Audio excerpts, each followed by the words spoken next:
what we call illegal mining has a revenue stream that amounts to plus minus 22 billion rand per year. Some have put it as high as 60 billion rand. Sure. Now, here's the thing. Yeah. The minerals that are mined legally and those that are mined illegally end up on the same table. And Therefore, there's no label to say this one Yes. was mined illegally and that one was mined legally. the main beneficiaries of what is on that table of minerals that are mined legally and those that are mined illegally, the main beneficiaries are not the Zamas. The main beneficiaries the main beneficiary is mining capital.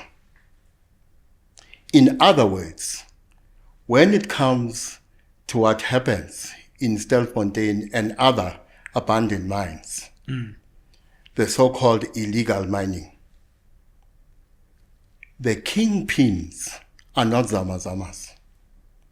In other words, the kingpins of what is happening underground when it comes to illegal mining are not Zamas.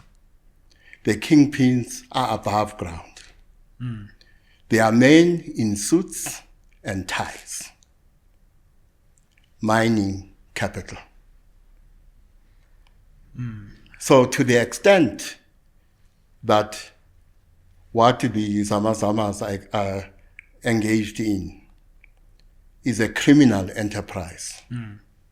It is a criminal enterprise that is headed by mining capital.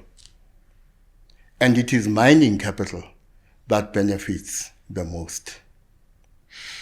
But our state chooses to focus more on the so-called illegality of what the Zamas are doing, and not the illegality of what mining capital is doing. Now, we can also come at this from another angle. The angle of what I call the deep state. Okay. In this way. I'll give you an example. Anywhere in the world, including South Africa, the entities that have an intelligence capacity better than that of the state are two: mining capital and the banking sector. They also have the capacity to drive the activities of criminal cartels and syndicates. In other words, these men in suits, capital, whether it's mining or otherwise, are also part of criminal enterprises, criminal syndicates of all kinds throughout the so-called developing world. Our state chooses not to see that. You know why? Because there is a confluence